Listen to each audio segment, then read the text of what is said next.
Lisa had never imagined that a routine supply run to station Kepler 442 would change her life forever. She was just a cargo pilot, ferrying medical supplies and educational materials across the outer rim. Her ship, the Wandering Star, was old but reliable. Much like Lisa herself, she preferred the quiet solitude of space travel to the chaos of crowded colonies.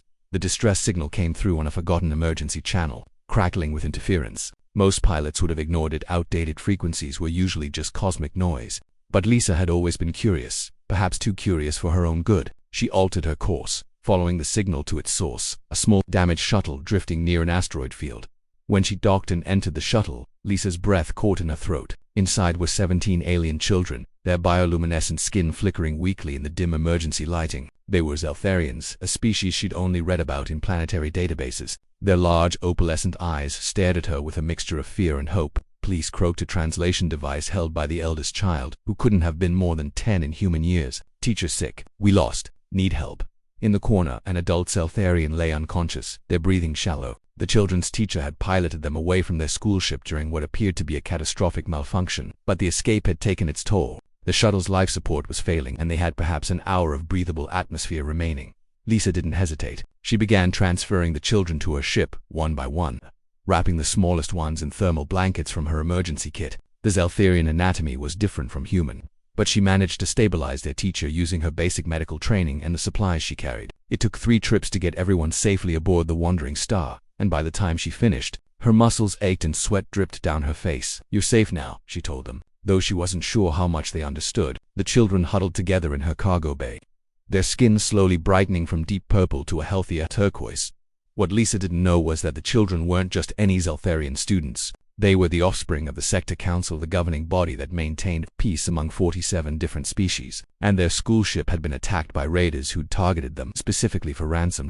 As Lisa set course for the nearest station with proper medical facilities, she received an incoming transmission. The face that appeared on her screen made her jaw drop. It was Vin Diesel, the legendary human ambassador to the Galactic Sector Council, his presence commanding even through a holographic display. Ms. Lisa Chen, Vin Diesel's deep voice resonated through her cockpit. I'm told you've recovered some very important passengers. The entire sector is in your debt. I just picked up a distress signal, Lisa stammered. Anyone would have done the same. Vin Diesel's expression softened into something resembling a smile. That's where you're wrong. 7 other ships passed through that sector today. Their pilots were too busy, too cautious, or simply didn't care enough to investigate an old frequency signal. You did.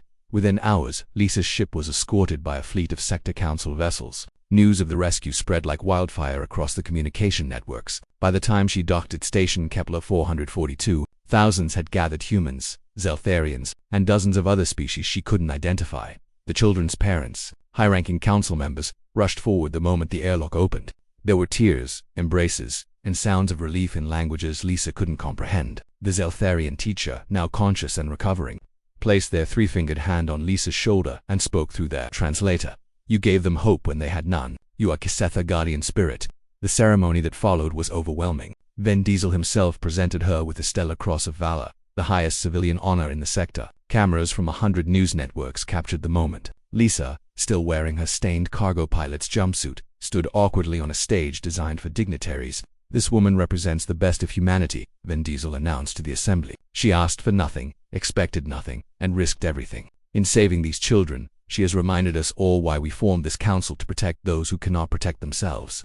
The applause was deafening. Lisa's face flushed red as she caught sight of herself on the massive display screens surrounding the plaza. She looked tired, disheveled, and completely out of place among the polished officials and decorated military officers. But when she glanced down at the front row, where the 17 children sat with their families, their skin glowing brilliant shades of blue and gold in happiness, Lisa realized something important. She hadn't saved them for fame or recognition. She'd done it because it was right, because those children needed help, and she could provide it. In the weeks that followed, Lisa's life transformed in ways she never anticipated. She received offers for high-paying positions, requests for interviews, and even marriage proposals from admirers across multiple species. But the offer that interested her most came from Vin Diesel himself. The Sector Council needs people like you, he told her during a private meeting. Not just brave, but compassionate. Not just skilled, but humble. We're establishing a new rescue and recovery division. I want you to lead it. Lisa looked out at the stars visible through the station's viewing port. She thought about all the other distress signals floating through space, waiting for someone to care enough to answer. I'll do it, she said finally, but only if I can keep flying the Wandering Star. She's got a few good rescues left in her. Vin Diesel laughed, a warm sound that seemed to shake the room. I wouldn't have it any other way. And so, Lisa Chen, the cargo pilot who'd answered a forgotten distress call, but became the most famous human in the sector not because she sought glory, but because she'd remembered the most important truth, that heroism isn't about grand gestures or dramatic speeches. Sometimes, it's simply about showing up when nobody else will.